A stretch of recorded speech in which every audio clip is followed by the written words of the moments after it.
Hello everyone and welcome back to Sketch by Sketch. It's that time again. We're painting on the cover of yet another ILLO sketchbook. I just love finishing up a sketchbook and getting to design a cover for it, and then of course the really fun part of starting a new one. So today I'm just going to be painting on the cover. I'm not sure which order these videos are going to be coming out, but I also have some videos coming on a sketchbook tour and finishing up the sketchbook, and then of course starting my new one. So this is really fun. I just love being productive and finishing an entire sketchbook. It's just really fun, and I really love to look through them after I've done that. So I'm using acrylic paint today, and I saw a design on Pinterest that I just thought would be cool to try out. I'm kind of making some desaturated colors here by using some pinks and blues, and then I'm using like a purple to make this black color not so black, I guess, just to add just a little bit of something to add a little more color to it. So I'm kind of desaturating these colors by adding like browns and a little bit of black into them. I just didn't want them to be extremely bright because the last sketchbook I did, it was really bright, and I love that, but I wanted to try something different today. Also, as you can see, I've taped off my sketchbook. This is the first time I've done this, so I'm going to have a perfect square design to do my writing and all that stuff. So it was really fun putting the tape on this. For some reason, I just love it when I do a painting and I like tape the page off, and it's like clean lines when you peel it off. It's just so much fun. I just love doing that. So still mixing up these paints, trying to get the right colors. Of course, you could, if you wanted to do the same design on your sketchbook or just as a painting, you don't have to use the exact same colors. It's still just a really fun design. While I'm on the topic of sketchbooks, I really would like to recommend the ILLO sketchbooks. This is not sponsored, of course, but I really love them. I've used them for years now, and I just think they're the best sketchbook out there. They're about $16, which is sort of pricey for a sketchbook, as far as ones you can get for cheaper, like $5. But honestly, it's worth it. It's just great, and I really love them. So I definitely recommend you pick one up. Something else I'd like to mention, as you're going to see this paint going on here, the black, you can't really see it, but once I start adding the other colors, you can see that they don't really show up well. This surface is really slick, so it doesn't absorb any of the paint into its pigment. It just kind of sets on top and is streaky, as you can see here with the pink.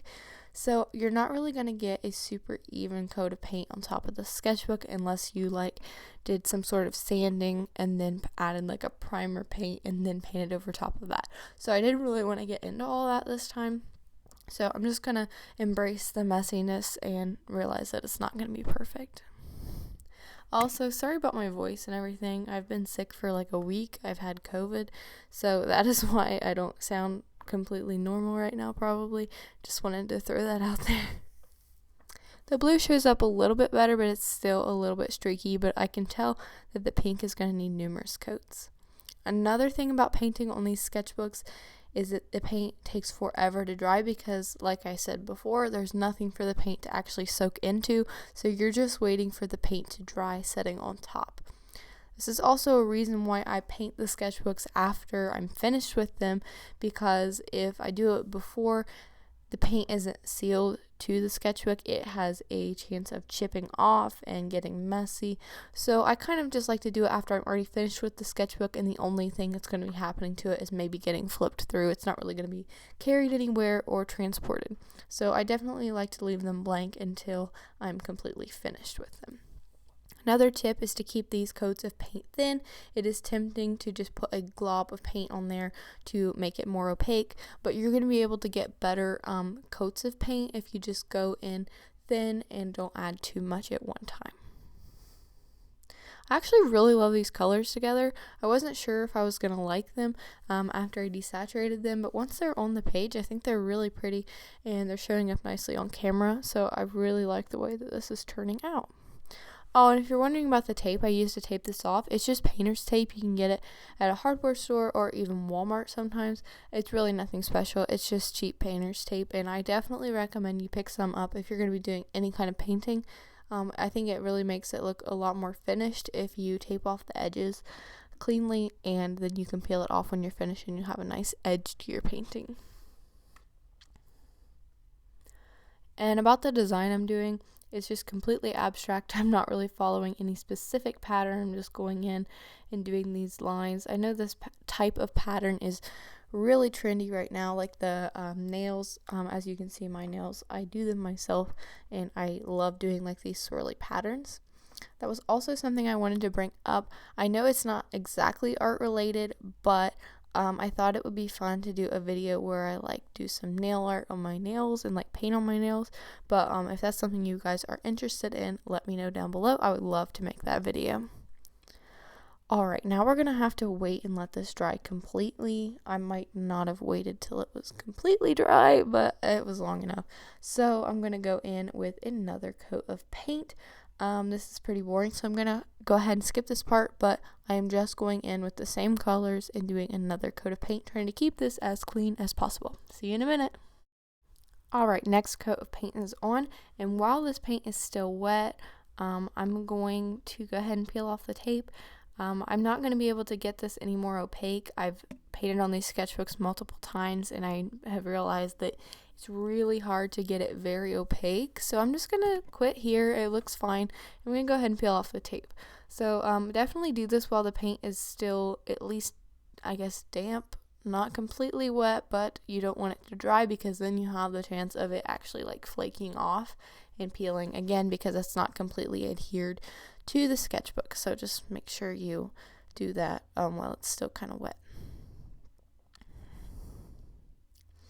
Alright, next day I let that dry completely. Seriously guys, you need to wait at least 24 hours, because this paint may look dry on top, and then when you try to add other things, it's just not going to work. So just wait a long time on this. I think it actually looks really cool. When I taped it off, I can see that it was a little bit uneven on the top there, and that kind of bothers me, but that's okay. Having paintbrush problems here. Anyways, now I'm going to start doing the stars and the lettering. So in the design I saw it had like white stars over top of this, and this isn't going to be anything fancy, just really plain and simple stars, and I'm just going to do a few of them kind of outside the outline, just to kind of tie it all in together and not make it look so blocked off there. So just going in with this white paint. Again, it's not going to be completely opaque, but it looks better now that we have that base color. So I'm just going to go in and keep adding layers of this paint on these stars.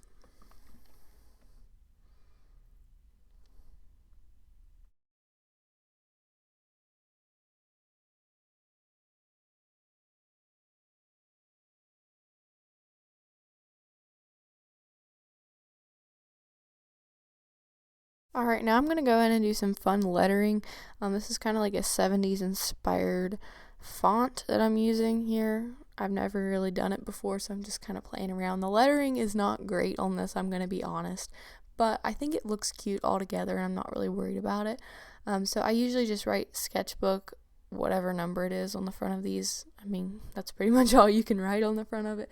So this is sketchbook number 6, I think.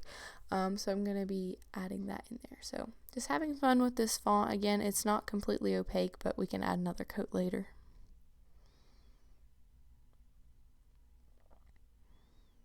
I think this looks really cool on top of this pattern. It's just like really retro and 70s looking, and I really love that. And the colors, again, super cool.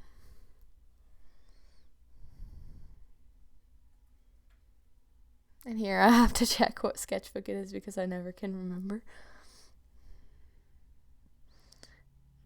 I can't believe I finished 6 ILLO sketchbooks. It's kind of really awesome. I love looking back through them and seeing how I've improved and things like that. So it's really fun to really keep track of these sketchbooks. Alright, I'm going to keep adding coats of paint until I think this is finished.